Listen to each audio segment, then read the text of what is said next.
எல்லோரும் எப்படி இருக்கீங்க? இப்போ வந்து கிறிஸ்மஸ்க்கு வந்து fried rice, chicken fried rice வந்து எப்படி செய்யலான்னு பார்க்கலாம். சிக்கன் வந்து ஒரு 1/4 கிலோ எடுத்துக்கோங்க. அதில் வந்து 1 ஸ்பூன் உப்பு போட்டுக்கோங்க, 1 ஸ்பூன் குழம்பு மிளகாத்தூள் போட்டு நல்லா பரட்டி எடுத்துக்கோங்க. அதுக்கப்புறம் அதை எடுத்து நல்லா வறுக்கிறதுக்கு வந்து எடுத்து அதில் கடாயில் எண்ணெய் ஊற்றி கேஸ் ஸ்டவ்வில் மீடியத்தில் வச்சு நல்லா வறுத்து 2 பக்கம் நல்லா வறுத்து எடுத்துக்கோங்க.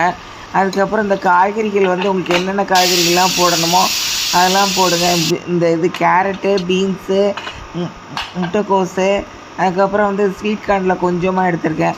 எல்லாம் வந்து ஒரு 100 கிராம் எடுத்து குக்கரில் அதை கழுவிட்டு, அந்த காய்கறியெல்லாம் கழுவிட்டு குக்கரில் கழுவின தண்ணியோடு எடுத்து அப்படியே போட்டு ஒரு விசில் கேஸ் ஸ்டவ்வில் மீடியத்தில் வச்சு ஒரு விசில் வந்தோடனே ஆஃப் பண்ணிடுங்க. அதுக்கப்புறம் வந்து அரிசி வந்து மெஷரிங் கப்பில் 1 கப்பும் அதுக்கப்புறம் பாதி கப்பும் எடுத்திருக்கேன், 1.5 கப்பு எடுத்திருக்கேன்.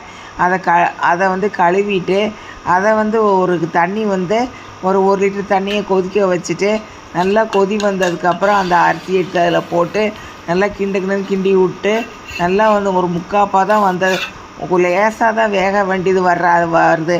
அந்தளவுக்கு வந்து வேக வச்சு எடுத்துக்கோங்க. முட்டை 1 ஆம்லேட்டு மாதிரி எடுத்து போட்டு 2 முட்டை எடுத்துருக்கு நல்லா உப்பும் வந்து கொஞ்சமாக வந்து மிளகுத்தூளும் போட்டு அதுக்கு வந்து நல்லா கிண்டி ஆம்லேட்டு மாதிரி போட்டு எடுத்துக்கோங்க. அதுக்கப்புறம் வந்து அந்த முட்டையெல்லாம் நல்லா பிச்சு வச்சு எடுத்துக்கோங்க. அந்த சிக்கனையும் நல்லா பிச்சு எடுத்து வச்சுக்கோங்க.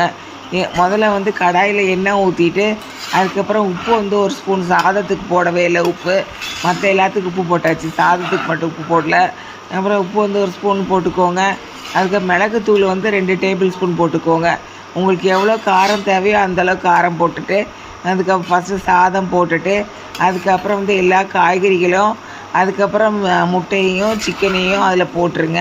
போட்டுட்டு நான் ஃபஸ்ட்டு அதில் போட்டு மீடியம் ஃப்ளேமில் வச்சுக்கோங்க. மீடியம் ஃப்ளேமில் வச்சுட்டு கேஸ் ஃப்ளேம் வந்து மீடியம் ஃப்ளேமில் வச்சுட்டு ஃபஸ்ட்டு ஒரு பக்கம் வேகட்டும்.